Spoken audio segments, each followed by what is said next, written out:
Coba deh, pagi ini lo sarapan apa? Nasi goreng, roti bakar, atau mungkin cuma segelas kopi susu? Apapun itu, sadar atau enggak, semua itu datangnya dari pertanian. Nasi dari petani di sawah, kopi dari kebun di gunung, gula dari tebu yang juga ditanam orang. Pertanian itu bukan cuma soal gambar pemandangan sawah di buku pelajaran SD. Pertanian adalah pondasi dari semua makanan yang masuk ke perut kita setiap hari. Tanpa petani, kita mungkin cuma bisa makan angin. Serius, ini bukan bercanda. Pertanian adalah urat nadi kehidupan. Memastikan kita semua punya energi buat ngeluhin kerjaan atau nonton series sampai pagi. Bayangin aja kalau nggak ada yang mau jadi petani lagi. Supermarket bakal kosong melompong. Tukang sayur langganan tiba-tiba pensiun dini. Harga mie instan bisa-bisa lebih mahal dari harga tiket konser. Ini bukan skenario film horor, tapi bisa jadi kenyataan kalau kita semua abai. Indonesia, sebagai negara agraris, punya tanah yang subur banget. Ibaratnya, lempar tongkat aja bisa jadi tanaman. Potensi ini adalah harta karun yang luar biasa. Jadi menganggap remeh pertanian itu sama aja kayak punya tabungan deposito miliaran, tapi malah sibuk nyari recehan di kantong celana. Aneh kan? Pentingnya pertanian juga bukan cuma soal ngisi perut. Ini soal ekonomi negara loh. Sektor ini menyerap banyak banget tenaga kerja dan jadi sumber penghidupan jutaan keluarga di seluruh pelosok Indonesia. Kalau pertanian kita maju, ekonomi kita juga ikut kuat. Kita bisa berhenti impor bahan pangan yang sebenarnya bisa kita tanam sendiri. Jadi, setiap kali kita makan, coba deh ingat sejenak. Ada rantai panjang yang bekerja keras di belakangnya. Mulai dari petani yang menanam benih, merawat tanaman, sampai akhirnya panen. Mereka adalah pahlawan tanpa tanda jasa yang sering kita lupakan di tengah hiruk-pikuk kehidupan kota. Jadi jelas ya, pertanian itu bukan cuma urusan orang tua di desa. Ini urusan kita semua. Urusan perut kita, urusan dompet kita, dan urusan masa depan bangsa kita. Mengapresiasi pertanian itu sama pentingnya dengan mengapresiasi koneksi internet yang kencang. Keduanya bikin hidup kita lebih mudah dan lebih enak. Bedanya, yang satu buat update status, yang satu lagi buat kita tetap hidup. Tanpa pertanian, kita nggak akan punya tenaga, bahkan untuk sekadar memegang handphone. Jadi, lain kali lihat sawah, jangan cuma dianggap pemandangan buat Instagram, tapi anggap itu sebagai dapur raksasa yang menghidupi kita semua. Sekarang kita ngomongin fakta yang agak bikin miris. Coba tanya ke anak-anak muda di sekitar lo, cita-citanya mau jadi apa? Jawabannya mungkin bakal beragam, YouTuber, startup founder, desainer grafis, atau mungkin barista kopi kekinian. Jarang banget atau mungkin hampir nggak pernah kita dengar ada yang dengan bangga bilang, gue mau jadi petani. Ini bukan asumsi, tapi kenyataan. Data menunjukkan bahwa jumlah petani muda di Indonesia terus menurun. Generasi Z dan milenial lebih memilih kerja di kantor ber-AC daripada di lahan terbuka di bawah terik matahari. Sebuah hubungan yang rumit memang. Kenapa bisa begitu?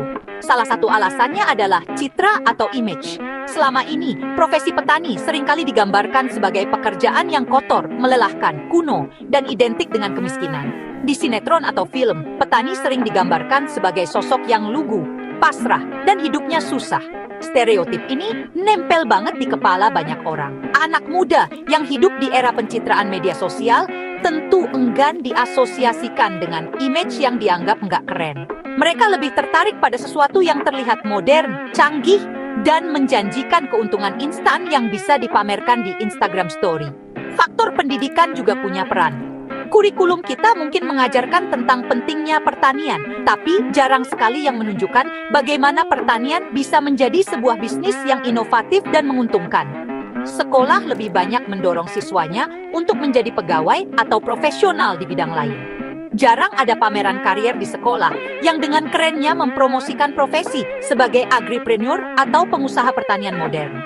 Akibatnya, anak muda tumbuh dengan pandangan bahwa kesuksesan itu adanya di kota besar, bukan di lahan pertanian desa.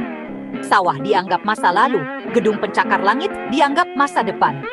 Akhirnya, terjadilah sebuah ironi.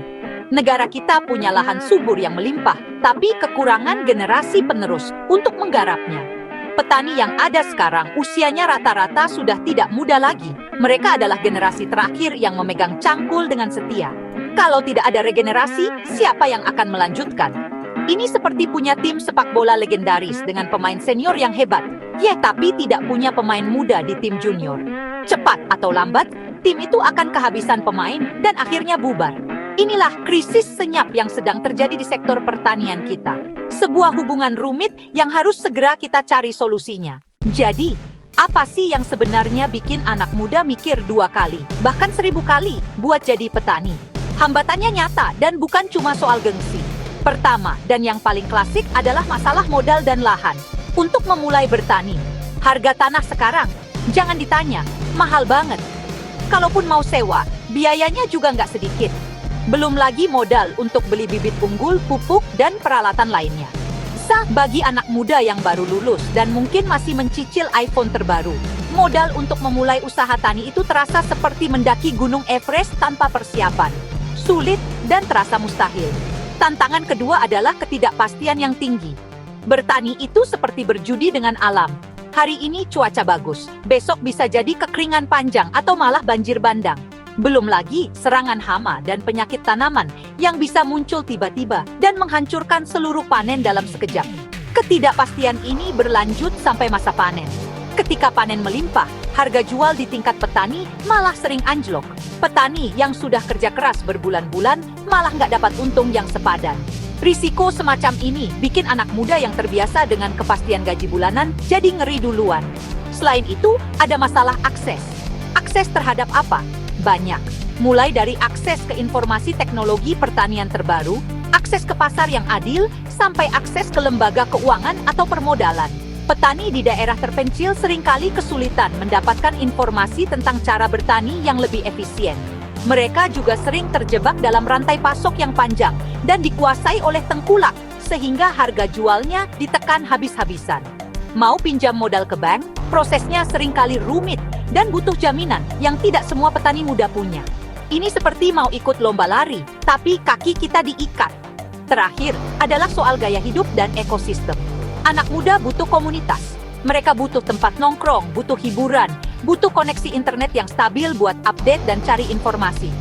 Lingkungan pedesaan seringkali dianggap tidak bisa menyediakan itu semua. Mereka takut merasa terisolasi dan ketinggalan zaman jika harus tinggal di desa untuk bertani.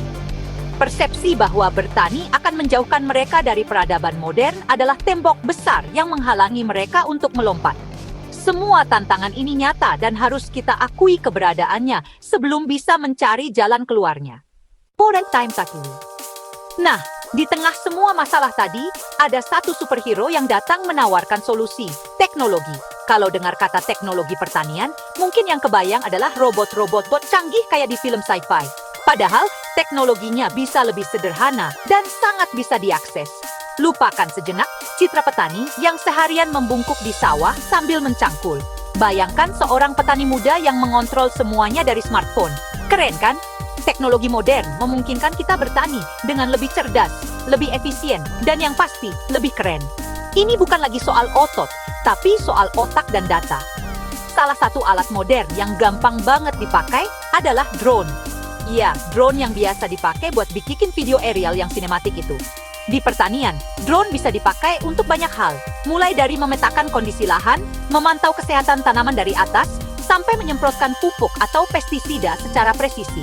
Jadi, nggak perlu lagi jalan kaki keliling lahan berhektar-hektar di bawah panas matahari. Cukup terbangkan drone dari pinggir sawah sambil ngopi.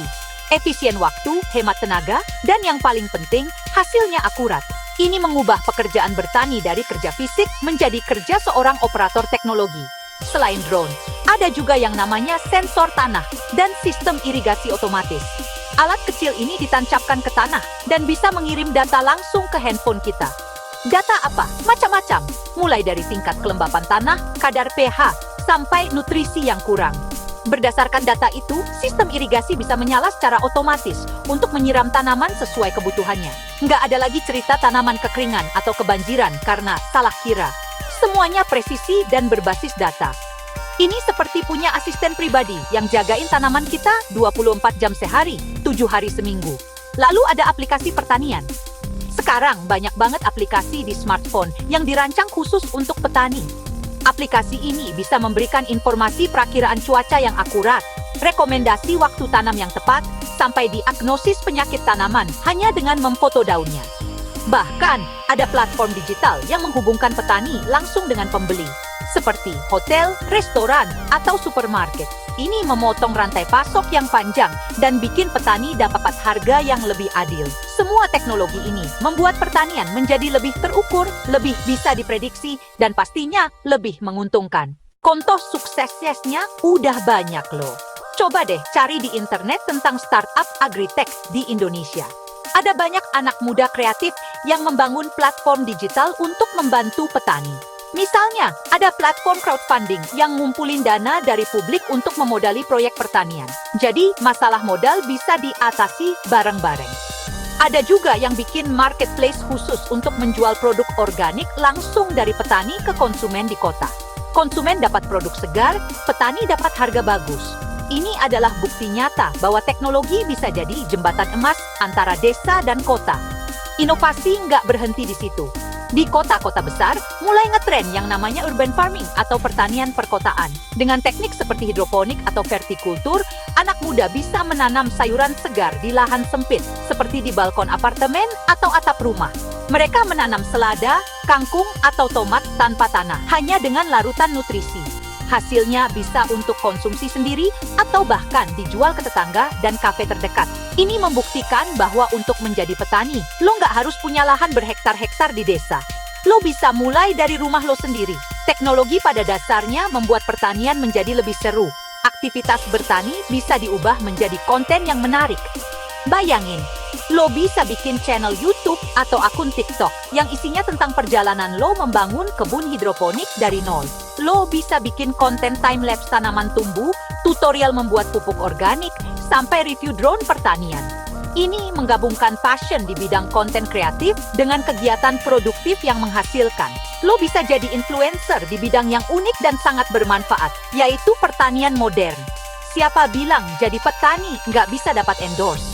Jadi, buat semua anak muda di luar sana yang mungkin masih bingung mau ngapain, jangan pernah takut atau malu untuk melirik dunia pertanian.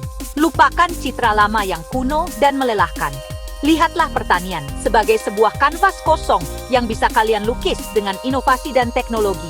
Pertanian adalah sektor yang gak akan pernah mati selama manusia butuh makan. Ini adalah kesempatan besar untuk membuat dampak nyata, membangun bisnis yang berkelanjutan, sekaligus berkontribusi untuk ketahanan pangan negara kita. Yuk ambil smartphone-mu, pelajari teknologinya, dan mari kita jadi generasi petani keren.